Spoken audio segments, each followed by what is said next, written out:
आज हम करेंगे introduction to Euclid geometry, class 9 का 5th चैप्टर। यूक्लिड एक मैथमेटिशियन था। उन्होंने सॉलिड्स के बारे में पूरी थ्योरी दी है कि क्या चीजें बनेंगी, कैसे है, कितनी तरह की चीजें होती हैं, उसके बारे में। पहले है सॉलिड। सॉलिड में आप ले लो जैसे अमूल 1 kg बटर। अब सॉलिड है, उसके आप क्या कर सकते हो, काट काट के लेयर्स कर सकते हो अलग अलग। तो जो एक लेयर होगी, जैसे आप एक कट करोगे तो आपको एक सरफेस मिल जाएगी, एक ब्रिक, मतलब उसमें से एक स्ट्रिप काटी, दूसरी स्ट्रिप काटी, तो ऐसे आपने बहुत सारी स्ट्रिप्स काट ली। ठीक है, तो एक स्ट्रिप को हम कहेंगे सरफेस, यानी कि एक सॉलिड के सब पार्ट्स क्या है, सरफेस। ठीक है, अब सरफेस जो बना, एक आपको ये सरफेस मिल गया। ठीक है, सरफेस से आपने क्या किया, आप इसकी एक सरफेस किससे बना है, ये क्या है, लाइंस। तो सरफेस किससे बनता है, लाइन से। ठीक है, एक लाइन, सरफेस किससे बना, लाइन से। अब लाइन किससे बनती है, बहुत सारे पॉइंट्स को, इनफाइनाइट मेनी पॉइंट्स को मैं जब साथ साथ करके लिखती हूँ तो दूर से देखने में ये क्या लगेगी, लाइन। तो फिर उसका सब पार्ट क्या हो जाएगा, पॉइंट। पॉइंट का और सब पार्ट नहीं होता, हम पॉइंट को ब्रेक नहीं कर सकते। यानी कि सरफेस को ब्रेक करेंगे, सॉलिड को ब्रेक करेंगे तो सरफेस मिलेगा, सरफेस को ब्रेक करेंगे तो लाइंस मिलेंगी, और लाइंस को ब्रेक करेंगे तो पॉइंट्स मिलेंगे, और पॉइंट्स को आगे ब्रेक नहीं कर सकते। ठीक है, तो अब यहाँ पे फर्स्ट पार्ट आ जाता है आपका, व्हाट इज पॉइंट। एक क्वेश्चन आ जाएगा, पॉइंट क्या है, point which has no part. ठीक है, a point which has no part, जिसका और हम पार्ट नहीं कर सकते और उसकी डिवीजन नहीं हो सकती। अब पॉइंट से क्या बना था, लाइन। तो लाइन, एक लाइन क्या होती है, ठीक है, अ लाइन क्या है, a line is breadthless length. मतलब लाइन एक ऐसी है जो जिसकी लेंथ तो है पर ब्रेथ नहीं है, उसमें जरा सी भी ब्रेथ नहीं, सिर्फ लेंथ है, जितना मर्जी लंबा करते जाओ लाइन को, आप उसकी ब्रेथ नहीं ढूंढ सकते। अब उससे क्या बना, सरफेस। सरफेस क्या होता है, एक पार्ट, ठीक है, straight line which has evenly. अब इसमें आ जाएगा आपके पास लाइन और स्ट्रेट लाइन में क्या फर्क है। स्ट्रेट लाइन पहले कर, पेपर में ये भी आ जाता है, लाइन और स्ट्रेट लाइन। स्ट्रेट लाइन क्या होती है, अब मैं लाइन ड्रॉ कर रही हूँ, ठीक है, मैं लाइन ड्रॉ करती हूँ तो थोड़ी सी मेरे से हिल गई और ये हो गई स्ट्रेट लाइन। स्ट्रेट लाइन और इस लाइन में क्या फर्क आया, इसमें क्या है, जो पॉइंट्स हैं वो सारे इस पे इवनली लाई करेंगे, लेकिन इसमें जो पॉइंट्स हैं जो मैं चल रही थी वो इवनली लाई नहीं करेंगे, थोड़ा सा ऊपर नीचे, जैसे मेरी लाइन ऐसे हिल जाएगी, ऐसे हो जाए, तो वो पॉइंट्स पे इवनली लाई नहीं करेगी। तो स्ट्रेट लाइन क्या होती है, a line which lies evenly on all the points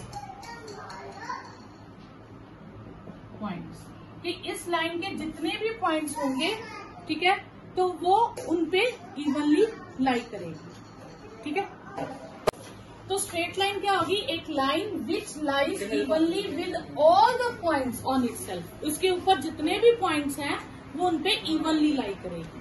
ठीक है, फिर आ जाता है सरफेस। सरफेस क्या हो गया, सरफेस का क्या था, हमने ऐसे सरफेस किया था ना, तो यानी कि लेंथ भी होगी और उसकी ब्रेथ भी होगी। ठीक है, अ सरफेस, ठीक है, तो आप लिखेंगे a surface is that which has length and breadth only, जिसकी लेंथ और ब्रेथ होगी वो सरफेस होगा। ठीक है, अब प्लेन सरफेस क्या होगा,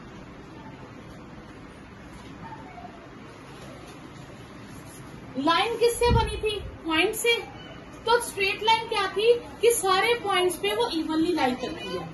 अब सरफेस किससे बना है? ओके, प्लेन सरफेस क्या है? Surface that lies evenly. जैसे सपोज करो मैंने कुछ लाइंस ड्रॉ कर दी है, या सपोज करो आपने एक जैसी कुछ पाइप्स रख दिया, एक ही साइज की पाइप्स रखी है, उनके ऊपर अगर कोई चीज इवनली लाई कर जाएगी तो वो क्या हो जाएगा? Plane surface.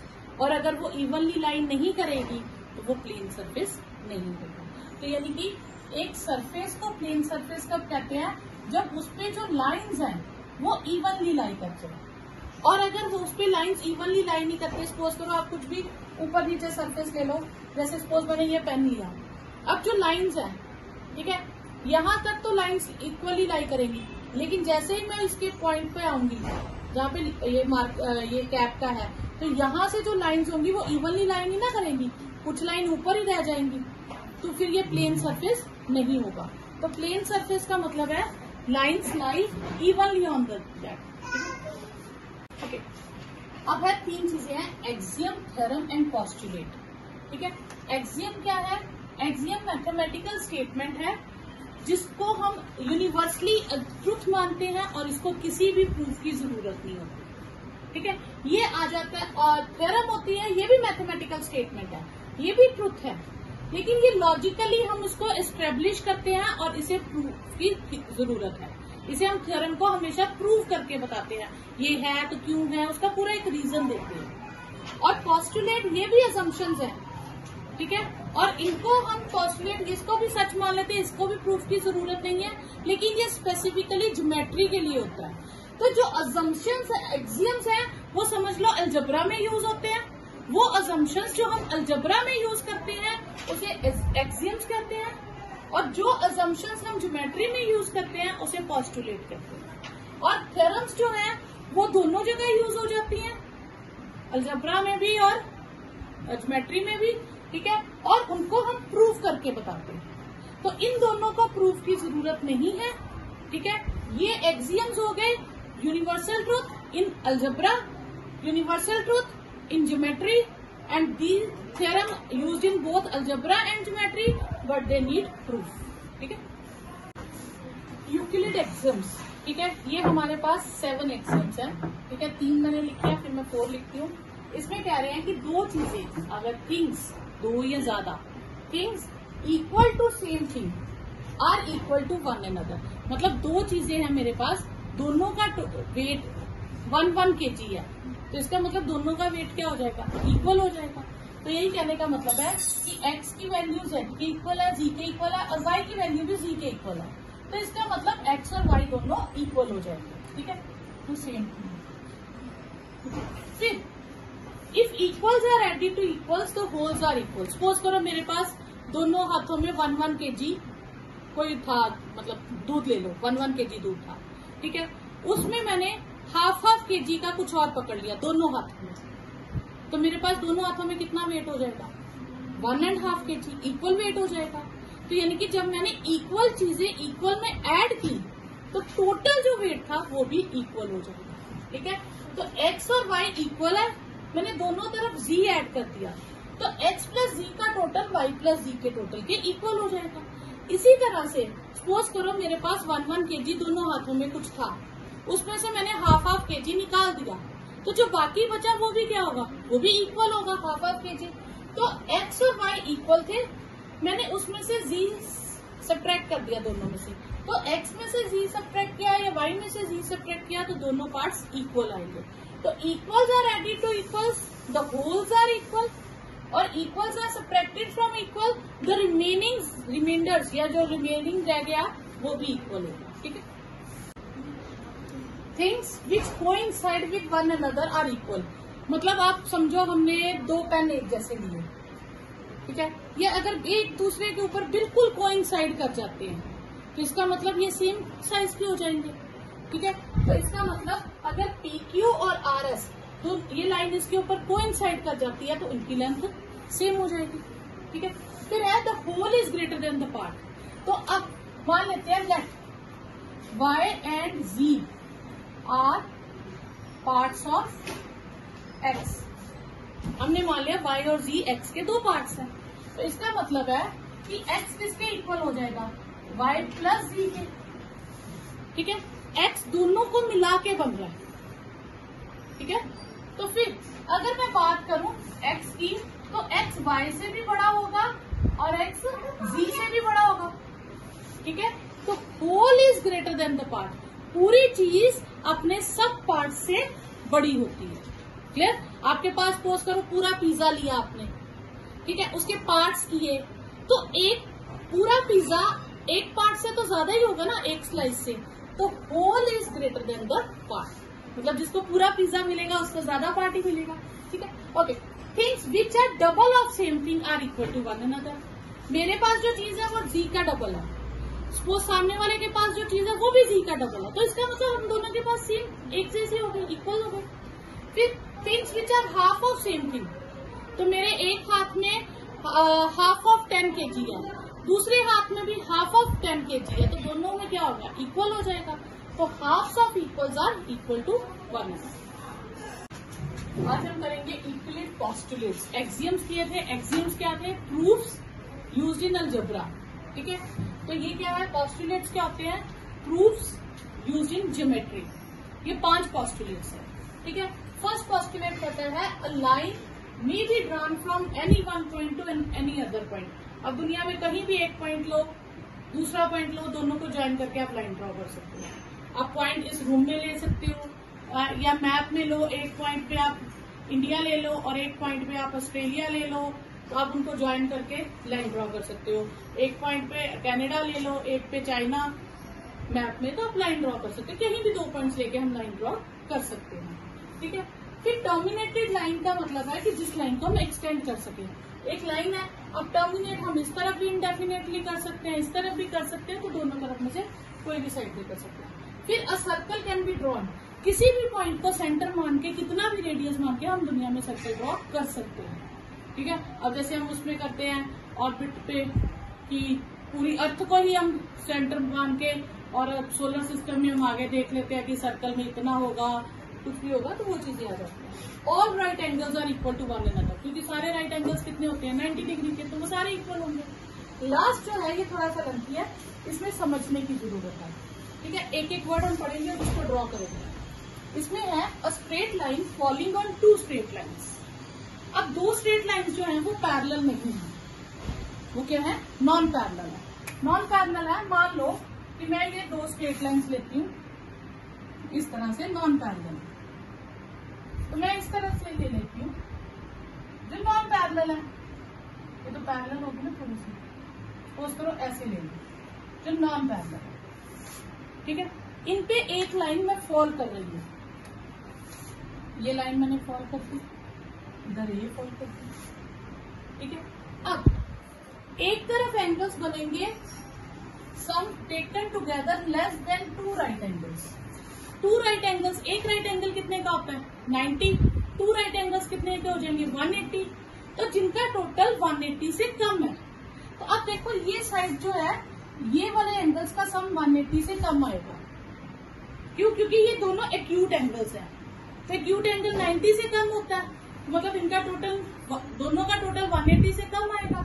ये ऑब्ट्यूज है, ऑब्ट्यूज 90 से बड़े होते हैं, तो इनका टोटल 180 से ज्यादा आएगा। तो उसने कहा लेस देन 180, 2 राइट एंगल्स, इस तरफ ये ले लो। ठीक है, फिर उसने कहा if produced indefinitely, indefinitely mean कोई लिमिट नहीं है, जितना मर्जी हम प्रोड्यूस कर सकते हैं। अब सपोज करो मैं इसी को प्रोड्यूस करती हूँ, तो ये कहीं ना कहीं जाके मिलेंगी। इसी तरह से इसको प्रोड्यूस करती हूँ, इसको प्रोड्यूस करती हूँ, तो ये कहीं ना कहीं जाके मिलेंगी। तो ये प्रोड्यूस करने की कोई लिमिट नहीं है कि हम जितना प्रोड्यूस कर रहे हैं, इनडेफिनेटली जितना आप कर सकते हैं क्वेश्चन के लिए। और वो किस तरफ मिलेंगी, जिस तरफ लेस देन 2 राइट एंगल्स है उसी तरफ मिलेंगी। अगर मैं इसको एक्सटेंड कर दूं तो ये और दूर होती जाएंगी, ये मिलेंगी नहीं और इनका गैप बढ़ता जाएगा। जिस तरफ को 2 राइट एंगल से कम टोटल है उसी तरफ को लाइंस मिलेंगी। तो ये चीज उसने समझाई। क्लियर? नेक्स्ट है कंसिस्टेंट एक्सियम। कंसिस्टेंट एक्सियम क्या है, बहुत सारे एक्सियम्स लें हम उनको कंसिस्टेंट कहेंगे तब जब it is impossible to disprove, मतलब कि हम एक की हेल्प से दूसरे को डिसप्रूव ना कर सके तो वो कंसिस्टेंट होंगे, मतलब सब एक दूसरे के साथ ट्रू प्रूव हो जाए, ठीक है, फॉल्स प्रूव ना हो रिजल्ट, तो उसे हम क्या कहेंगे, कंसिस्टेंट। और इनकंसिस्टेंट क्या होगा, जब एक एक्सियम की हेल्प से हम दूसरे एक्सियम को फॉल्स प्रूव कर दें तो वो क्या हो जाएंगे, इनकंसिस्टेंट, ठीक है। अब है कोलिनियर पॉइंट्स, 3 और मोर पॉइंट्स, 2 पॉइंट्स नहीं लेना, 2 पॉइंट्स तो एक लाइन पे लाई करेंगे ही करेंगे, क्योंकि एक से स्टार्ट करेंगे एक से एंड करेंगे, तो 2 पॉइंट्स को तो लेते नहीं। 3 और मोर पॉइंट्स को हम कोलिनियर तब कहेंगे अगर एक लाइन उनसे पास हो जाए। जैसे सपोज करो मैं ये कुछ पॉइंट्स लेती हूँ, अगर एक लाइन पे वो आ जाए तो ये कोलिनियर है। अब मैंने 4 पॉइंट्स लिए, अब ये सारे एक लाइन में नहीं आ रहे, अगर ये है तो ये छूट रहा है, अगर मैं यहां से लाइन बनाती हूँ तो ये छूट रहे हैं, तो ये एक लाइन में नहीं आ रहे, तो ये कोलिनियर नहीं है। तो कोलिनियर मतलब जब सारे पॉइंट्स एक लाइन पे आ जाए, एक लाइन सब पॉइंट से पास कर जाए, तो उन्हीं पॉइंट्स को क्या कहेंगे, कोलिनियर पॉइंट्स। अब आते हैं कॉन्क्रुएंट लाइन्स। कॉन्क्रुएंट लाइन्स होती है 3 से ज्यादा, 2 नहीं, 2 वाली होंगी इंटरसेक्टिंग लाइन्स। इंटरसेक्टिंग लाइन्स कौन सी होती है, जब 2 लाइन्स एक पॉइंट पे कट करें तो वो हो जाती है इंटरसेक्टिंग लाइन्स। जस्ट लाइक ये 2 लाइन्स थी, एक लाइन का नाम AB है, एक लाइन का नाम CD है, और वो कहाँ कट कर रही है, E पे, तो ये इंटरसेक्टिंग लाइन्स हो गई, और E उसका पॉइंट ऑफ इंटरसेक्शन हो गया। कॉन्क्रुएंट क्या होती है, इंटरसेक्शन के जैसी है, 2 लाइन्स कट करेंगी तो उसे इंटरसेक्टिंग लाइन्स कहते हैं। 2 से ज्यादा लाइन्स जब आ जाए तो उन्हें कॉन्क्रुएंट लाइन्स कहते हैं। जैसे एक लाइन का नाम AB रख दो, एक लाइन का नाम CD रख लो, और एक और उसी से पास होती हुई EF रख लो, या GH रख लो। ज्यादा लाइन्स, तो 3 या 3 से ज्यादा लाइन्स जब एक पॉइंट से पास हो जाए, उन लाइन्स को हम क्या कहते हैं, कॉन्क्रुएंट लाइन्स, ठीक है। तो E, AB, CD, EF and GH passes through O, या intersect at O, तो फिर ये लाइंस क्या हो जाएंगी, कॉन्क्रुएंट लाइंस। कॉन्क्रुएंट और इंटरसेक्टिंग एक ही है, 2 लाइंस हो तो इंटरसेक्टिंग, 2 से ज्यादा हो तो कॉन्क्रुएंट। और पैरेलल लाइंस क्या होती है, जिनका कोई भी पॉइंट कॉमन नहीं होगा, वो तो आपने पहले भी की है, जो कभी भी मीट ना करे, जिनका कोई भी कॉमन पॉइंट ना हो, तो वो क्या हो जाएंगी, पैरेलल लाइंस, ठीक है। नेक्स्ट है play fair axioms, axiom for parallel lines. इसमें है कि हमारे पास एक लाइन है, ठीक है, एक लाइन आप ड्रॉ कर लो सीधी, कोई भी L, ठीक है, एक पॉइंट P ले लो, नॉट ऑन लाइन, लाइन से थोड़ा हटके। अब इस P पॉइंट से हम बहुत सारी कॉन्क्रुएंट लाइंस बना सकते हैं। सपोज करो मैंने एक लाइन ये बनाई, एक लाइन ये बनाई, एक लाइन और ऐसे बना दी, बहुत सारी लाइंस बना सकते हैं। ये तो उन लाइंस में से सिर्फ एक ही लाइन ऐसी होगी जो L के पैरेलल होगी। जब मैं इसके पैरेलल बनाऊंगी तो वो एक ही लाइन बनेगी, और उस लाइन का नाम रख देंगे L, ठीक है। तो यानी कि एक लाइन गिवन है L और एक पॉइंट गिवन है P। P is not on L, side पे कहीं पे भी है, तो P से हम बहुत सारी लाइंस ड्रॉ करेंगे, पर उनमें से कोई एक ही लाइन होगी जो L के पैरेलल। क्लियर? तो ये है प्ले फेयर एक्सियम। नेक्स्ट है line segment. Line segment, a part of a line between 2 points on a line. यानी कि एक लाइन हमने ली, उसके बीच में 2 पॉइंट्स ले लिए, just like P and Q। तो ये जो PQ पार्ट है, ये है जो इतना PQ पार्ट है, this is known as line segment. तो लाइन सेगमेंट क्या है, लाइन का ही एक पार्ट है between 2 fixed point on a line, ठीक है। अब रे क्या है, रे क्या है, रे है एक तरफ से स्टार्टिंग पॉइंट होता है, लेकिन उसका एंड पॉइंट नहीं होता है, उसको हम इनडेफिनेटली जितना मर्जी एक्सटेंड कर सकते हैं। लाइन को हम दोनों तरफ से एक्सटेंड कर सकते हैं। लाइन सेगमेंट फिक्स्ड होती है लेंथ, वो एक्सटेंड नहीं होती, ठीक है। और रे को एक साइड पे एक्सटेंड कर सकते हैं, ठीक है। फिर हाफ लाइन क्या है, हाफ लाइन है, हमने लाइन ली L, ठीक है, उसके बीच में 2 पॉइंट्स ले लिए, एक P पहले हमने P और R लिया, Q इस तरह से लिया कि वो PQ के बीच में है, ठीक है। अब मैं Q हटा दूं बीच में से, तो ये जो पोर्शन बचा, these are known as half lines. इन्हें हम क्या कहते हैं? These are known as half lines, ठीक है। ये दोनों क्या हो जाएंगे आपके पास? हाफ लाइन्स हो जाएंगे। P इस तरफ को, क्योंकि ये लाइन की लाइन दोनों तरफ एक्सटेंड हो सकती है। हमने कोई पॉइंट लिया Q between P and R, फिर हमने Q को हटा दिया, डिलीट कर दिया, तो जो बाकी बचा that is half lines. Only one line can pass through a single point. एक पॉइंट से एक ही लाइन पास कर सकती है। ट्रू या फॉल्स? मैंने एक पॉइंट बनाया, मैंने कहा इसमें पास होने वाली लाइंस बनाओ, तो क्या एक ही लाइन पास होगी? नहीं, आप जितनी मर्जी पास कर सकते हो। तो ये आएगा false, because there are infinite many lines passes through a point। एक पॉइंट से इनफाइनाइट मैनी लाइन्स पास होती है। Second, there are infinite number of lines passes through two distinct point. दो डिस्टिंक्ट पॉइंट्स हैं, उनसे कितनी लाइन्स पास हो सकती हैं? दो पॉइंट्स ले लो और उनको जोड़ के लाइन्स बनाओ, कितनी लाइन्स बनेंगी? सिंगल लाइन, उससे ज्यादा तो बनेगी नहीं, तो ये भी फॉल्स, ठीक है। ठीक है, false, because there is only one line passes through two points, two distinct points, ठीक है। एक terminated line can be produced indefinitely to both sides, तो ये ट्रू है, क्योंकि टर्मिनेटेड लाइन मैंने आपको बोला था, लाइन को हम दोनों तरफ से जितना मर्जी प्रोड्यूस कर सकते हैं, तो ये ट्रू आ जाएगा, ठीक है। फिर two circles are equal when their radii are equal, तो सेम ही होगा, यस। तो ये भी क्या आ जाएगा? इसका answer true, because both circles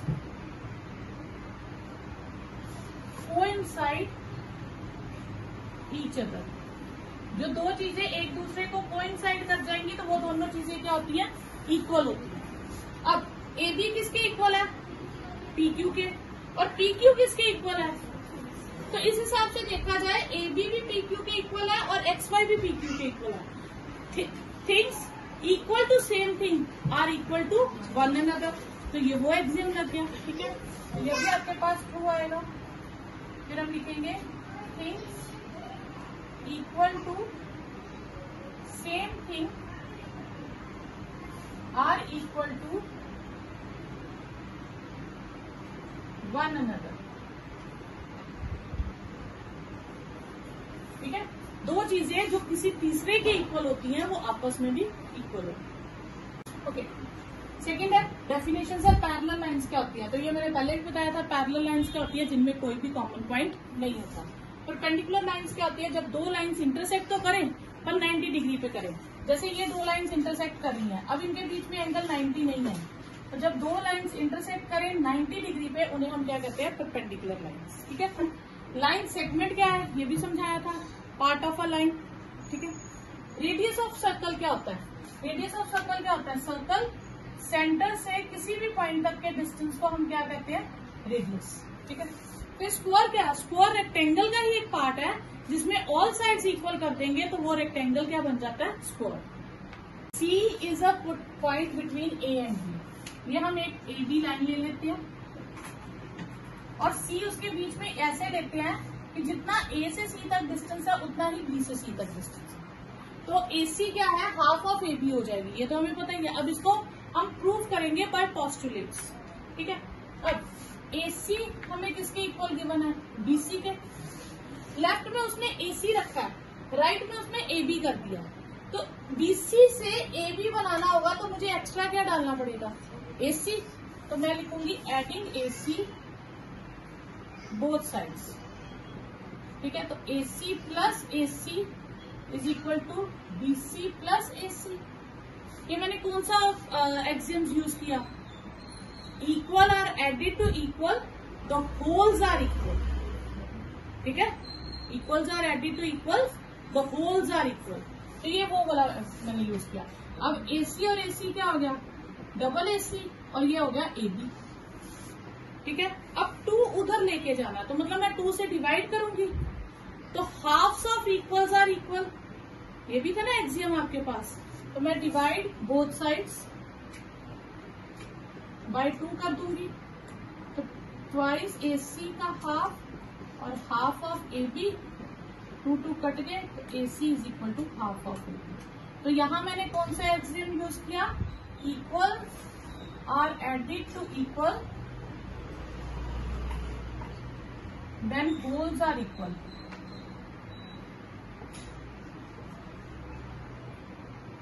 और half of equal are equal to one another. ठीक है, यहाँ पे BC प्लस AC था, हमने उसे AB कर दिया, यानी कि BC और AC को प्लस करेंगे तो पूरी लाइन AB हो जाएगी। ठीक है, तो इसलिए मैंने BC प्लस AC की जगह क्या लिख दिया? AB। नेक्स्ट है इन क्वेश्चन 4, अभी हमने किया ना कि C जो था AC is half of AB, यानी कि C मिड पॉइंट हो गया।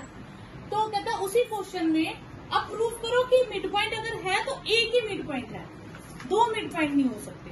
तो ऑन कॉन्ट्ररी हम एक लाइन ले लेंगे AB, हम एक मिड पॉइंट होता है, हम मान लेंगे 2 मिड पॉइंट है, उसके पास ही एक और है। ठीक है, वो भी मिड पॉइंट है, क्योंकि होता ही एक लाइन का मिड पॉइंट। अब उसी को प्रूव करना हो तो हम कॉन्ट्राडिक्शन मेथड लेंगे, हम उल्टा ले लेंगे, हम कह देंगे नहीं जी 2 मिड पॉइंट है। तो let's assume that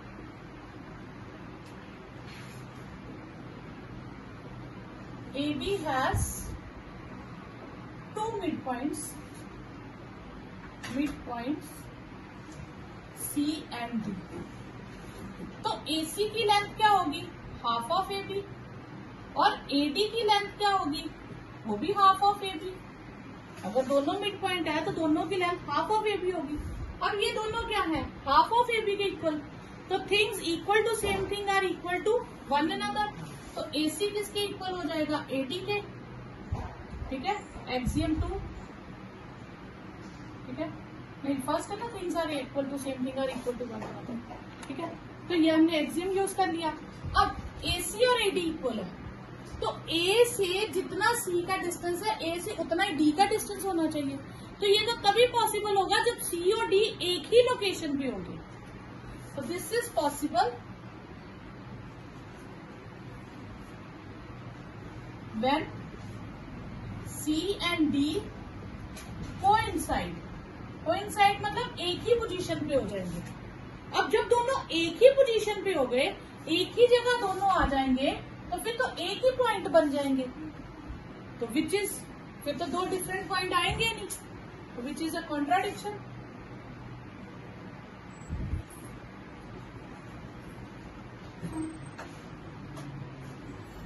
Hence our supposition is wrong.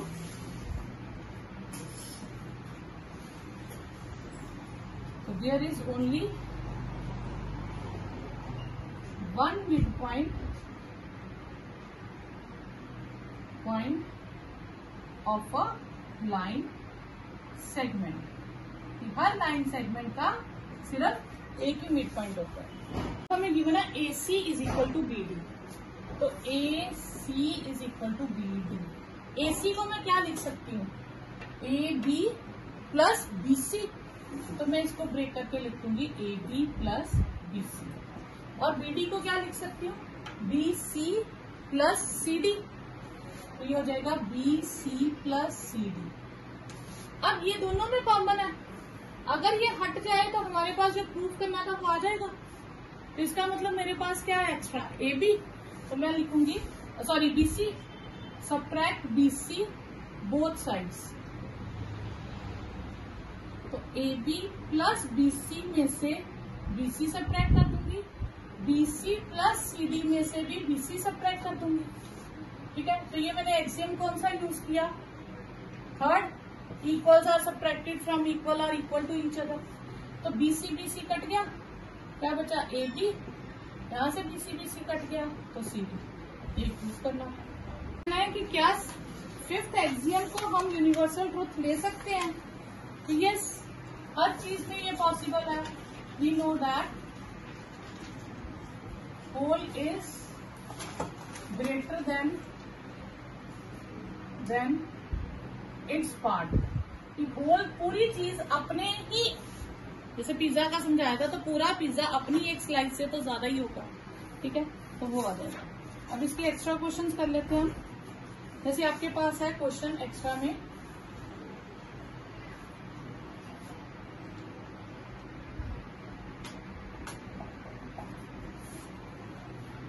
First question है आपके पास, if x plus y is equal to 10 and x is equal to z, then show that z plus y is equal to 10। तो ये हमने axioms use करके करना है। ठीक है, तो हमारे पास क्या आएगा, x plus y is equal to 10, x plus y is equal to 10 है। ठीक है, और हमारे पास x और z सेम है, तो मैं यहां से x की वैल्यू निकाल सकती हूँ। सब्ट्रैक्ट y बोथ साइड्स, मतलब जो क्लास आप इक्वेशंस वाले काम जूनियर क्लासेस में नहीं सीखे थे, बस वो स्टेप बाय स्टेप कर लेंगे। तो x is equal to 10 minus y आ जाएगा। ठीक है, तो x किसके इक्वल है, z के, ये हमें गिवन है। तो x 10 माइनस वाई के भी इक्वल है, x z के भी इक्वल है। तो इसका मतलब z किसके इक्वल हो गया, 10 माइनस वाई के। तो इसमें हमने एक्सियम कौन सा यूज किया, 1, और यहाँ एक्सियम हमने यूज किया था 3। ठीक है, तो अब y ऐड कर दूं दोनों तरफ, तो z plus y 10 minus y plus y, तो ये हमारे पास एक्सियम यूज हो गया second, equals are added to equal, तो z प्लस वाई भी कितना आ गया 10। इसमें हमें गिवन है AB is equal to AC, जितना AB है पूरी लाइन उतनी AC है। फिर उसने कहा BX is equal to BY, ये भी आपस में इक्वल है। अगर पूरी लाइन इक्वल है और ये ग्रीन पोर्शन इक्वल है, तो नीचे के बचे हुए ब्लैक पोर्शंस भी क्या होंगे, वो भी इक्वल होंगे। तो बस इसको एक्सियम के थ्रू लिखना है, तो हम लिखेंगे AB is equal to AC और BX is equal to BY। हम सब्ट्रैक्ट कर देंगे AB में से BX और AC में से BY। तो ये हमने एक्सियम कौन सा यूज किया, third, equals are subtracted from equal, the remainders are clear. दो इक्वल चीजें थी, उनको इक्वल्स में से सब्ट्रैक्ट कर दिया। अब AB में से BX सब्ट्रैक्ट करेंगे तो क्या बचेगा, AX, और AC में से BY सब्ट्रैक्ट करेंगे तो CY। यही हमें शो करना है। ठीक है, नेक्स्ट है X and Y are mid points of AC and BC। तो X किसका मिड पॉइंट है हमारे पास, X is mid point of AC। ठीक है, और AX, चलिए AX का रिलेशन है, तो AX क्या हो जाएगा, AX is half of AC, यही हो जाएगा ना हमारे पास। तो मैं 2 इधर मल्टीप्लाई कर दूं, ठीक है, तो ये AC हो जाएगा। ठीक है, तो ये मैंने कौन सा किया, double of same thing are double are equal to one another. ठीक है, फिर Y is mid point of BC, तो CY, अब यहां ध्यान देना, उन्होंने क्या लिया CY, तो हम भी CY लेंगे। CY इज हाफ ऑफ, बच्चे यहाँ पे BY ले लेते हैं, क्योंकि यहाँ पे AX लिया ना, तो इधर वाला सामने बच्चे पढ़ते नहीं और BY ले लेते नहीं। हमने देखना क्वेश्चन में क्या दिया, CY, तो हम CY लेंगे। तो CY is half of AB। BC, CY is half of BC। तो 2 इधर कर देंगे, 2CY क्या आ जाएगा, BC के इक्वल। ठीक है, अच्छा अब हमें क्या दिया, AX is equal to CY। ठीक है, अब हम क्या लिखेंगे, हमें गिवन है AX is equal to CY। ये हमें क्या है, ये गिवन है, हमें क्या गिवन है, AX is equal to CY। तो ये स्टेप आपको वैसे करने की जरूरत ही नहीं है, इसको डबल करो ही मत, आप ऐसे ही रहने दो। AX क्या है, हाफ ऑफ AC, CY क्या है, हाफ ऑफ BC। हमें AX किसके इक्वल दिया, CY के, तो AX क्या है, हाफ ऑफ AC और CY क्या है, हाफ ऑफ BC। ठीक है, halves of equal are equal to one another, तो इसमें हम डबल कर देंगे, हाफ को हटाने के लिए क्या कर देंगे, दोनों तरफ 2 से मल्टीप्लाई कर देंगे, ये आएगा AC is equal to BC। ठीक है, क्लियर।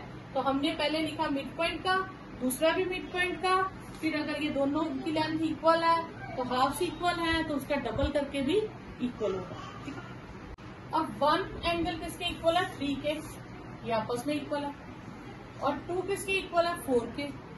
तो जब मैं इनको ऐड करूंगी तो ये टोटल भी इक्वल हो जाएगा, तो जब टोटल करूंगी तो एंगल A एंगल C के इक्वल हो जाएगा। तो हमें गिवन क्या है, 1 इज इक्वल टू 3 और 2 इज इक्वल टू 4। अब हम इनको ऐड कर देंगे, equals are added to equals, the wholes are equals. तो ये हमने एक्सियम ले लिया 2, 1 प्लस 2 किया तो एंगल A आ गया और ये एंगल C आ गया, यही हमें शो करना था। हमें गिवन है AC is equal to CD, AC किसके इक्वल है, CD के। ठीक है, और CB किसके इक्वल है, CE के, ये हमें गिवन है।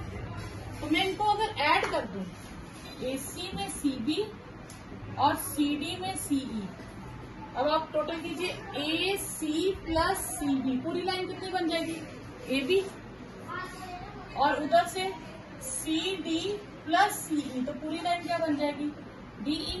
तो ये हमने एक्सियम कौन सा यूज किया, 2, equals are added to equals then wholes are equal.